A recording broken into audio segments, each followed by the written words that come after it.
এই জিনিসটা যদি হয় এটা মেইনলি আগে তো ওই এত বড় ব্রিজ হাল্লো আছিল হাল্লো বড় হওয়ার যাই রেন্দি আর তুমি যারা হয়তো ওই কিছু মানুষ যাতায়াতে খেতি বেতি করে তারা কেরালাই সবচেয়ে বেশি উপকৃত হতে বড় পাড়ার মানুষ যারা আছে দাসপাড়ার মানুষ এবং হাফসির গুলো যারা আছে তারা এটা খেতে নিতে পারলে এই জিনিসটা খুবই গুরুত্বপূর্ণ জিনিস যদি বে নয় বর্ষা হলে মানুষ পুরো দুজন পাড়ার যোগাযোগ বিচ্ছিন্ন দেবে ওই সাইডে তুমি যদি যাইতে যায় তাহলে তারা আদর্শ গ্রামে দেয় ইম্প্রুভ আর আদর্শ গ্রামের মানুষ ঘুরিয়ে আবার কি সুরাট করলে দেয় ইম্প্রুভ ওগুলো যদি মারা যায় আরো শ্মশান না নদী দাসপাড়া শ্মশান নদী ওকুলের হারানো যায় যদি হয় লাসিবি নিতে গেলে আর তারা আবার গাড়ি ভাড়া করি ঘুরি ঘুরি নিতাম করুন সুরাট করলে দিই এই জিনিসটা যদি হয় 8 নম্বর ওয়ার্ডে এই জিনিসটা যদি উপকৃত সবচেয়ে বেশি উপকৃত এবং যারা বেশিরভাগ কৃষি কাজ করে কৃষক সবচেয়ে বেশি উন্নত এই জিনিসটা গরিবের আয় আর 2000 মানবিক ভাই জামাল ভাইরা আছে আরো এলাকাবাসীর পক্ষ তো নাই অনুরোধ করি আর এই ব্রিজটা যদি ঘুরে যায় যদি ঘুরে দিতে পারে হয় মানুষের চলাচল হয় বেগুনের দোয়া এবং আশীর্বাদ থাকবো এবং ইসিস চৌধুরী ফাউন্ডেশন এই যে তারা আরো হইয়ে হওয়ার পর আজ সকালবেলায়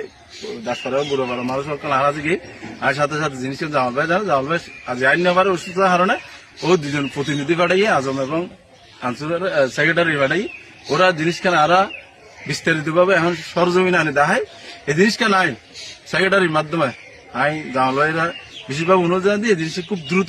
করে দেওয়ার। আসসালামু আলাইকুম আদাব। এই হাল্লো গড়া গিয়ে তো এই হালত নেই 8 নম্বর ওয়ার্ডের বড়ুয়াপাড়া দাসপাড়া এবং আশ্বরিকুল যারা আছে এই কষ্টঘাট তো আর জামাল ভাইয়ের নির্দেশ দিয়ে এই মরহুম হাজি ইউসুফ সদক স্মৃতি ফাউন্ডেশনের সম্মানিত সভাপতি নির্দেশে আর আসছি এই আইয়ের এটা তদারকি করলাম চাইলাম কি লাগে না লাগে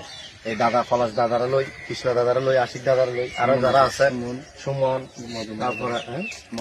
মদন দা আরো যারা আছে তারা হলে আর এই এলাকাত নিজে কিভাবে গড়লে সুন্দর হবো কিভাবে গড়লে এলাকার মানুষ চলাচল করতে পারিব এই শ্মশানে যেতে পারিব কিভাবে গড়লে মানুষ এই মানে শ্বাস করে খেতি করে যারা ওই স্বাভাবিক ভাবে কিভাবে সারা ফারুক পারিব এই চেষ্টা করি তারা ফাউন্ডেশনের পক্ষ তারা এই দৃশ্য এই সভাপতি এই দ্রুতভাবে সভাপতি নির্দেশ দিয়ে ফাউন্ডেশনের সম্মানিত সভাপতি নির্দেশ দিয়ে দ্রুতভাবে আর এই দৃশ্য ফাউন্ডেশনের পক্ষ হাজী মোহাম্মদ জামাল উদ্দিন সদাগর গড়ে দিব ইনশাআল্লাহ।